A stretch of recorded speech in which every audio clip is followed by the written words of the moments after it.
Grabe gawas-awas itong gulinki karon mga kabaro. 39 kilos. Ready for today's video.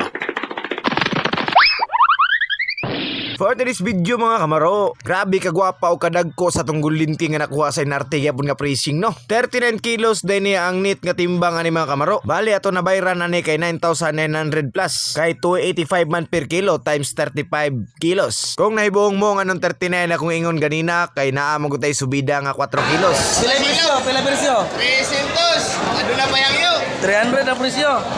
Masinaw kayo.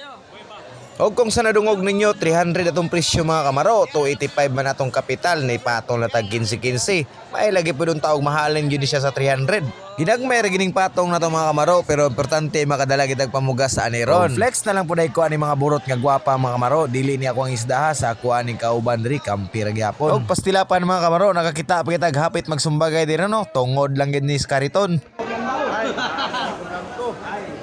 Sa tukog magkano lang sa tukog? Matay perting isuga gini siya ngol Rico ba bisan pa daw sa tukog daw magsumbaganay sukol gid daw siya amorag damang.